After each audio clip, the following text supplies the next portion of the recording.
Hey,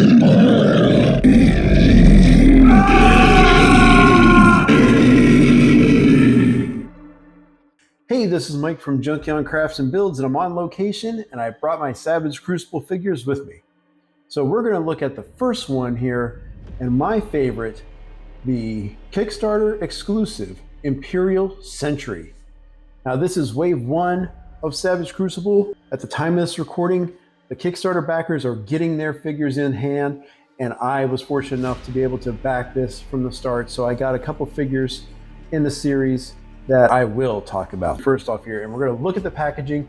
And since he's a exclusive figure, the packaging is a little bit different from the other figures that I have, so we're going to take a little more time to discuss it. And we're going to start off by looking at the amazing piece of artwork here on the front of the package in this really sepia bronze tone. We got a really amazing image of a Lumerian with some weaponry, some skulls here at the bottom, Savage Crucible across the bottom of the front. On the side, we have a close-up of that image and Savage Crucible. Same thing on the other side here, but we also have this little symbol at the bottom. I'm not sure what that means, but I'm sure we will find out more as we get into this. And on the back of the box, we have this paragraph bringing a little more lore into the Savage Crucible world. I read this during my unboxing video, so you can watch it here. I'll put a tag on it here on the right.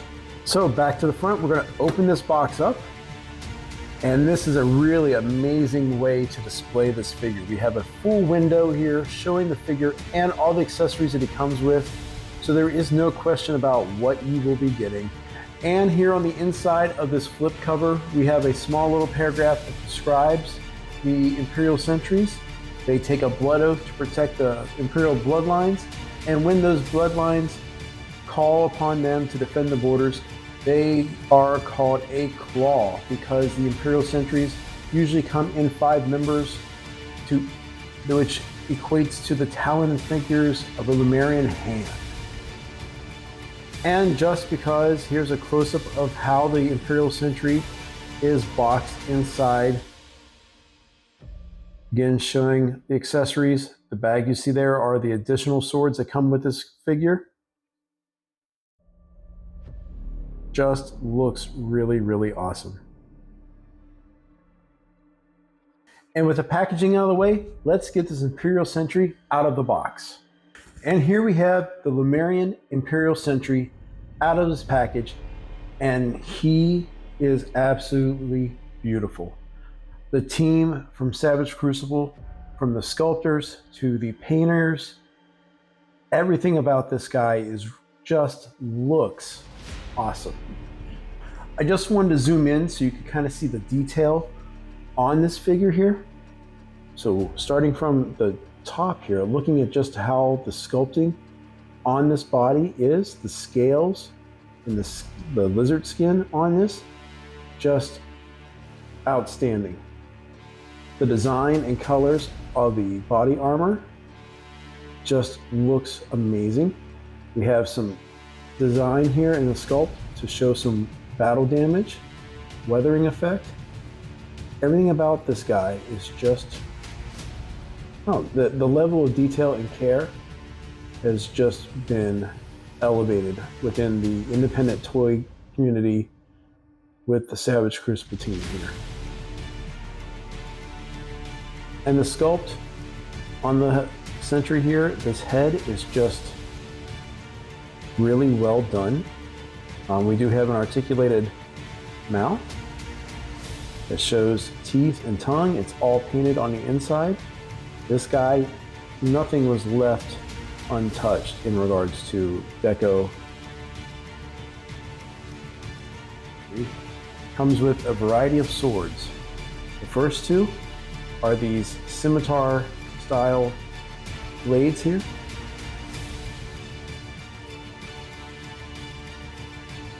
Raises the standard across all these other toy lines. Just looking at this weapon here, I mean the notches and other elements sculpted into this blade, the way the wash and the paint have been applied. We have these wraps here on the grip. We have this little hook here in the pommel. Even the rivets here have some sort of sculpt on. So just really well done. And the fact that we get 2 of them is even more of a bonus. And on each side of the Sentry, we have this floating scabbard piece, which is tabbed into the armor. Again, it's well done. It's got this really nice paint and wash on it. There's a brown paint here on the leather strap. And all you do is just take your blade and it will slide right into the scabbard very easily. Like that. And the blade slides into Sentry's hands. The hands are made up of softer plastic so they can adjust easily. He holds it very well, nice and straight, firm. Looks good. The second pair of swords he has are these really awesome looking broadswords. They're a translucent plastic. They go from a red to a yellow. And as we zoom in to get a better look at this blade, again, it's just the sculpt work and the level of detail on this weapon is just really well done. Again, there's a sculpt inside the blade here. It shows some weathering. I'm not sure why the blades are this translucent.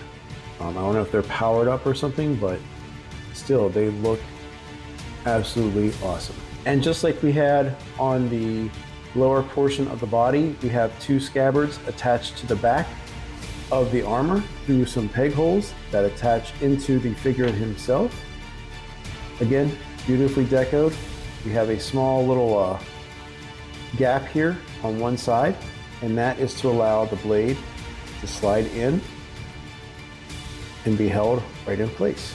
And as with the other pair of swords, the Imperial Sentry can hold this quite easily with one hand, but with some of the amazing engineering that was built into this toy line, we are able to get our 2-handed sword actually centered across the body, and we are able to create some very dynamic poses with this sword. The final accessories we're going to talk about are his alternate hands, and these are more emotive or, attacking hands. And again, the sculpt work on these hands are amazing. And as you can tell, these are horizontal hinged. And here's the Sentry with his alternate hand. And again, it looks really good. And here we are zoomed out with the Imperial Sentry holding all his accessories. And that is a super imposing looking creature. So we looked at everything except for one final accessory, which was inside the packaging. And that is right here. So we have this cellophane package here. And I'm just going to go ahead and cut and open this up real quick to show you what it is. And like I showed in the unboxing video, we got this really amazing looking collector's card. And this is the Draconian Guard. We have some really interesting information on here that kind of looks like this is going to be possibly a card-based game. Bill, aka Dorklair, has been working diligently since the Kickstarters have come out to create a kind of inventory of all the potential collector's cards. There are also chase cards, which are like foil backed or holographic type of card stock. So thank you, Dorklair, for all that extra effort. But it's a really nice little add-on, pretty cool. So now that we've gone through all the accessories, let's go through all the articulation that this Imperial Sentry has. So starting at the top of the figure with articulation, the head is on a ball peg, and it can look up that far, it can look down that far. Again, we have 360, and like I said before, the head has an articulated mouth that can get that wide if we need to, which is pretty amazing. Moving on to the shoulders, we have a lot of stuff going on with the shoulders here. So we have these pauldrons, which are attached to the back of the arm, but with that, you can still maneuver into a T-pose because the armor itself can maneuver around and is soft rubber to allow you to get your articulation points. Now it does lift up the chest armor, but I think that's okay. We have a soft ratchet that goes into the shoulder here. we also have a reverse butterfly. So as you can see here, as you flex forward, this little extra piece comes around, and you can actually hyperextend it. You can see like the little tab if you really want to get that nice crossing the arms across the body. So that's really well done. With these arms, we have a ton of articulation points. So like I said, we went out, we went around. We have a bicep swivel point here where the bicep itself actually rotates around. We have a double jointed elbow, but as you can see, the joints themselves are hidden behind this outer covering. Even with the double joints, you get slightly over 90 degrees based on how the actual cover works on the arms and the bicep sculpt. But again, I think that is more than enough you need, because not only do you have the rotation at the bicep, but you also have rotation here at the elbow that allows you to get a lot of range. So again, articulation and the possibility for posing is super impressive here. Hands, like I said, are just a straight pin, so we do get rotation.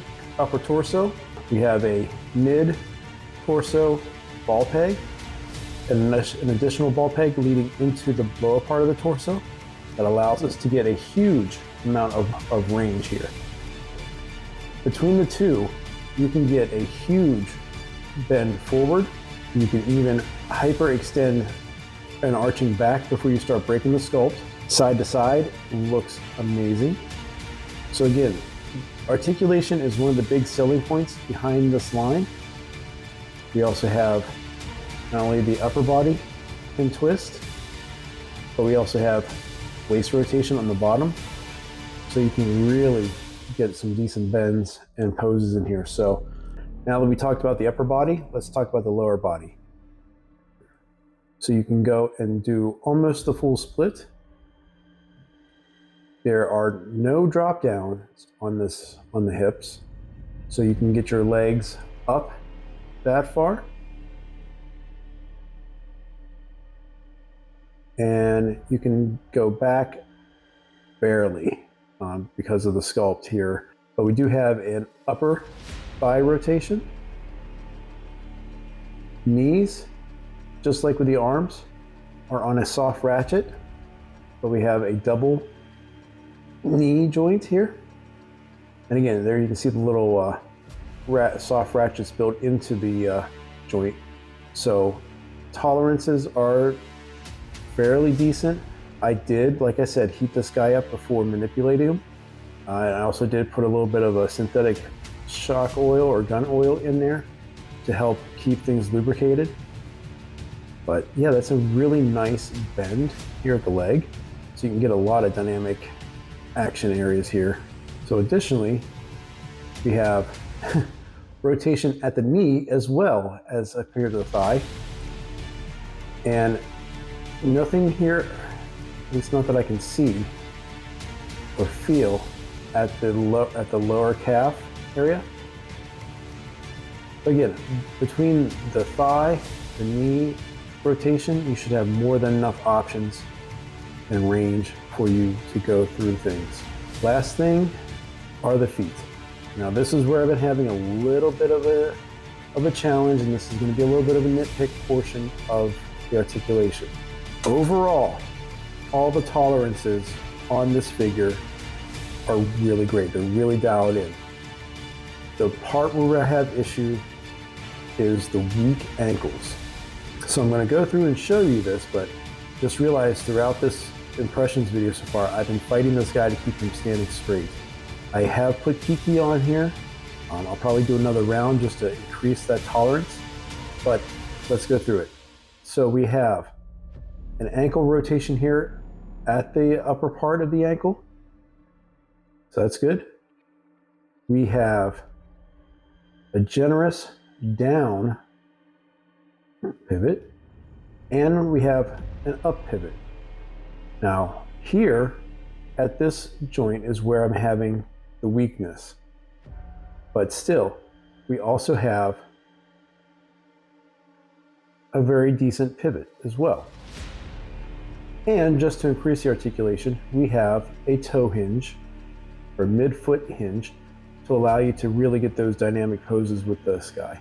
And you can see it goes up pretty much 90 degrees, maybe a little bit more than what you actually need. But that can be another point of looseness over time as well. Plus you can see he goes down that far. So if you want to have him, out on a ledge and having his toes down, you can do that. Again, nice work by the team. Just need to dial in on these ankles a little bit. But we have one final portion of articulation to look at, and that's here on this tail. The more basic army builders are not as articulated as this tail here. So we have a hinge up at this joint that allows you to get up that far. We do have articulation throughout the tail here, all the way to the bottom. So we have 1, 2, 3 segments here that does do a little side to side. And we also have the ability to curl the tail up. So getting this guy into dynamic poses is effortless. And this is coming from a guy whose articulation experience is not the greatest, but just seeing how he moves and just how fluid he is. I mean, there's not many poses I think you won't be able to achieve with this guy with all these articulation joints. That right there. That was literally effortless. And the fact that he has an articulated tail, kind of has a built-in stand. So just is really nice, And with the soft ratchets here at the main joints with the arms and the legs, the only challenge you may have is that, if these ratchets, the spaces in between are a little wide for your liking, you may have a little bit of challenge if you're trying to get something specific. But, again, just the ability to have this butterfly come around, he can basically cross his entire body with his swords, and just the feel of this guy. The quality of the plastic, I didn't say it earlier with aesthetics, is just sublime. He feels really good in hand. Just, a great figure. I'm so happy I backed this line. Let's go through some comparisons that I brought with me. So the first and easiest comparison we can do is to put him with a bunch of Mythic Legions. And again, the way that this set works out, he can fit into a lot of different lines. To represent the 1.0 body, we have DJ of the Elite Guard. To represent a 2.0 body and a brute scale, we have 2 figures from the most recent Poxus Wave line. We have the Evil Wizard Arazak, and we have Palazar. For additional comparisons, we have the Mezco Roadblock and the Valaverse Legend of the White Dragon, Dragon Prime. And for a more mass retail figure, we have the G.I. Joe Classified Series Commando Snake Eyes and his companion Timber. So final impressions of the Savage Crucible Lumerian Imperial Sentry. This has been one of the most well-detailed and super articulated figures I've held this year.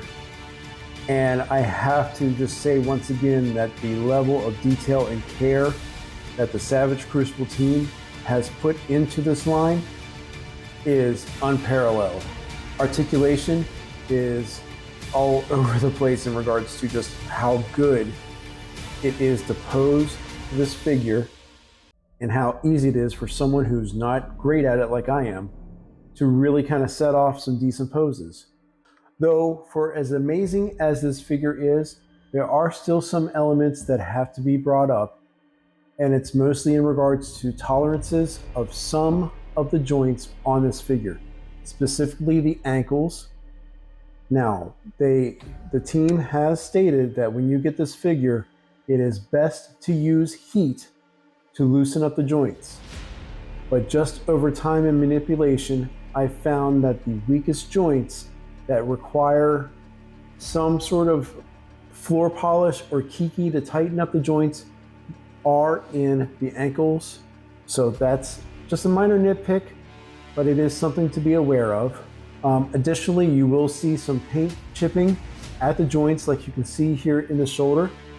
That, while it is unfortunate, is not something for me that is unexpected, because as you manipulate this figure around, at any joint where there's paint, you're going to start seeing chipping happen. Overall, I am extremely happy to have this figure in my collection. And again, this is an amazing line to have the opportunity to have backed through Kickstarter and see their efforts come to fruition. Now, while the Kickstarter has ended, there are still opportunities to pick up this line through your regular e-retailers such as Big Bad Toy Store.